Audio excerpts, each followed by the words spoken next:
नमस्कार दोस्तों, Phoenix academy की आज की क्लास में आपका स्वागत है। दोस्तों, आज हम जानेंगे कि ये शेयर मार्केट या स्टॉक मार्केट होता क्या है और इसमें आप निवेश कैसे करें। तो आइए जानते हैं शेयर मार्केट या स्टॉक मार्केट के बारे में। शेयर या स्टॉक मार्केट एक ऐसी जगह है जहां आप अपने पैसे को निवेश कर अच्छी खासी रकम कमा सकते हैं। यह मार्केट पूरी तरह से देश की अर्थव्यवस्था, वैश्विक संकेतों, मुद्रा और आरबीआई की नीतियों पर निर्भर करता है। स्टॉक मार्केट में अलग अलग कंपनियों के नाम के शेयर होते हैं। इसमें निवेश करते समय नए निवेशकों को शुरुआती दिक्कतों का सामना करना पड़ता है, लेकिन जब वही निवेशक शेयर मार्केट को अच्छी तरह समझने लगता है तो एक अनुभवी खिलाड़ी बन जाता है। निवेशकों के सामने ऐसे बहुत सारे सेक्टर होते हैं जहां पर वह निवेश करता है। इन सेक्टरों में कौन सा सबसे अच्छा क्षेत्र होगा जो निवेशकों को छोटी और लंबी अवधि में बेहतर रिटर्न दे सके, इस बात को बता पाना किसी के लिए मुश्किल भरा काम है। यह काम और अधिक मुश्किल हो जाता है जब देश की अर्थव्यवस्था सही न हो और विश्व आर्थिक संकट से गुजर रहा हो। ऐसी स्थिति में विशेषज्ञों की सलाह होती है कि मिड कैप स्टॉक को चुनें, क्योंकि ऐसी परिस्थितियों में लार्ज कैप स्टॉक बहुत ही ज़्यादा गोता लगाते हैं। कैसे करें निवेश? निवेश करने वाले व्यक्ति के सामने सबसे पहला सवाल यह है कि निवेश कैसे किया जाए। सबसे पहले यह तय करें कि आप जो भी निवेश करना चाह रहे हैं उसकी आपको ज़रूरत कब है, क्योंकि इससे आप लंबी और छोटी अवधि के शेयरों का चुनाव कर सकते हैं। निवेश करने के लिए आप जिस कंपनी का शेयर लेंगे उसके बारे में आप अच्छी तरह से जान लें। इसके लिए सलाहकारों की मदद ले सकते हैं। यह ज़रूरी नहीं है कि आप एक ही कंपनी में निवेश करें, एक से अधिक कंपनियों में भी निवेश किए जा सकते हैं। निवेश के लिए आपके पास डीमैट अकाउंट होना ज़रूरी है।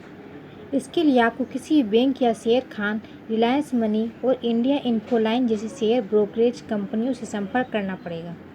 कुछ समय पहले तक शेयरों की फिजिकल ट्रेडिंग होती थी। इसमें शेयर सीधे ट्रांसफ़र होते थे, पर अब ऐसा नहीं है। अब इनको खरीद बिक्री किसी बैंक या वित्तीय संस्थान के डीमैट खाते के जरिए होती है। आप खुद या आपके स्थान पर कोई शेयर ब्रोकिंग कंपनी शेयरों को खरीद बिक्री कर सकती है। निवेशक निवेश करने के लिए दो तरह के तरीकों को अपना सकता है: लंबी और छोटी अवधि के लिए निवेश।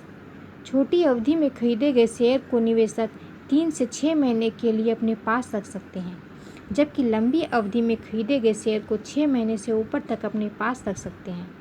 आम निवेशकों को सलाह दी जाती है कि लंबी अवधि का निवेश सही रहता है, क्योंकि डे ट्रेडिंग और छोटी अवधि के निवेश ज़्यादा जोखिम भरे होते हैं। आजकल शेयरों की ट्रेडिंग इलेक्ट्रॉनिक तरीके से होती है। यह प्रक्रिया मुंबई स्टॉक एक्सचेंज और नेशनल स्टॉक एक्सचेंज के जरिए की जाती है। एक्सचेंज के अलावा निवेशक Sharekhan, Reliance Money, ICICI Direct जैसे ब्रोकरेज हाउस की भी सहायता ले सकते हैं। शेयर बाजार में निवेश करने से पहले कुछ आवश्यक बातों को जानना आवश्यक है। निवेशकों को शुरुआती दिनों में छोटी पूंजी से शुरुआत करनी चाहिए। तकनीकी और मौलिक विश्लेषण को समझें। यदि आप स्टॉक ट्रेडर और इन्वेस्टर बनने की चाह रखते हैं तो तकनीकी और मौलिक विश्लेषण को जानना जरूरी है। निवेश में विविधता। यदि आपने लंबी अवधि के लिए निवेश लक्ष्य बनाया है तो अपने निवेश में विविधता लाएं। आंखें मूंद कर शुरू ना करें। बुनियादी जानकारी प्राप्त करने के बाद अपने वित्तीय लक्ष्यों के अनुसार शेयर बाजार में निवेश करना चाहिए। स्टॉप लॉस और टारगेट प्राइस। ट्रेड करने से पहले स्टॉप लॉस और टारगेट प्राइस रखें।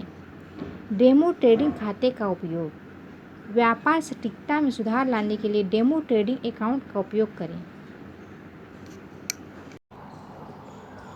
फ्रेंड्स, आपने जाना कि शेयर बाजार क्या होता है? तो एक बार फिर सुनिए। शेयर बाजार एक ऐसी जगह है जहां कंपनियों के शेयर्स को खरीदा और बेचा जाता है। किसी भी दूसरे बाजार की तरह शेयर बाजार में भी खरीदने और बेचने वाले एक दूसरे से मिलते हैं और मोल भाव करके सौदा पक्का करते हैं। पहले शेयरों की खरीद बिक्री मौखिक बोलियों से होती थी और खरीदने बेचने वाले मुँह ज़बानी ही सौदा किया करते थे। लेकिन अब यह सारा लेन देन स्टॉक एक्सचेंज के नेटवर्क से जुड़े कंप्यूटरों के जरिए होता है। इंटरनेट पर भी ये सुविधा मिलती है। आज स्थिति है कि खरीदने बेचने वाले एक दूसरे को जान भी नहीं पाते। एक प्रकार से देखें तो यहाँ पे शेयरों की नीलामी होती है। अगर किसी को बेचना होता है तो सबसे ऊंची बोली लगाने वाले को शेयर बेच दिया जाता है, या अगर कोई शेयर खरीदना चाहता है तो बेचने वालों में जो सबसे कम कीमत पर तैयार होता है उससे शेयर खरीद लिया जाता है। शेयर मंडी जैसे बॉम्बे स्टॉक एक्सचेंज या नेशनल स्टॉक एक्सचेंज इस तरह की बोलियां लगाने के लिए ज़रूरी सभी तरह की सुविधाएं मुहैया कराते हैं। सोचिए, एक दिन में करोड़ शेयरों का आदान प्रदान होता है। कितना मुश्किल हो जाए अगर सभी कारोबारियों को चिल्ला चिल्ला के खरीदे और बेचने वालों को ढूंढना पड़े। अगर ऐसा हो तो शेयर खरीदना और बेचना कमोबेश असंभव हो जाएगा। शेयर मंडियां इस काम को सरल और सही ढंग से करने का मूलभूत ढांचा प्रदान करती है। कई प्रकार के नियम, कंप्यूटर की मदद, शेयर ब्रोकर, इंटरनेट के माध्यम से ये मूलभूत ढांचा दिया जाता है। असल में शेयर बाजार एक बहुत ही सुविधाजनक सब्जी मंडी से ज़्यादा कुछ नहीं है। कुछ साल पहले तक बॉम्बे स्टॉक एक्सचेंज में सीधे खरीद फरोख्त करना पड़ता था।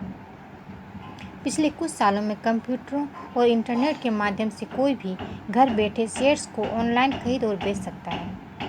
सूचना क्रांति का ये एक उत्कृष्ट नमूना है।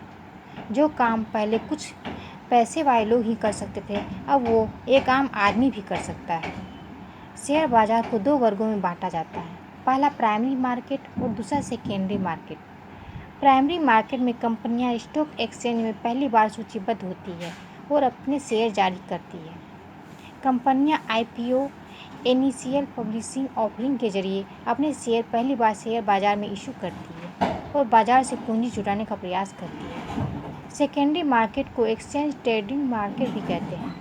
ये एक रेगुलर मार्केट है जहां पर कंपनियों के शेयर्स की ट्रेडिंग रेगुलर बेसिस पर होती है। निवेशक शेयर ब्रोकर के माध्यम से स्टॉक एक्सचेंज में अपने ट्रेडिंग ऑर्डर्स को पूरा करते हैं। आजकल सभी शेयर डीमैटेरियलाइज्ड होते हैं। शेयरों के अलावा निवेशक भारतीय म्यूचुअल फंड में भी पैसे लगा सकते हैं। शेयर बाजार किसी भी विकसित देश की अर्थव्यवस्था का एक महत्वपूर्ण हिस्सा होता है।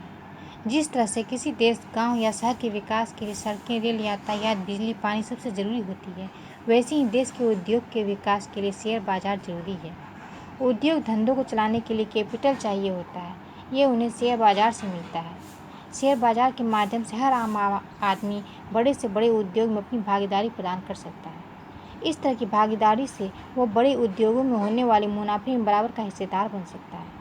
मान लीजिए, अगर किसी भी नागरिक को ये लगता है कि आने वाले समय में रिलायंस या इन्फोसिस भारी मुनाफा कमाने वाली है, तो वह इस कंपनियों के शेयर खरीद के इस मुनाफे में भागीदार बन सकता है। और ऐसा करने के लिए तो व्यवस्था चाहिए, और शेयर बाजार व्यवस्था प्रदान करता है।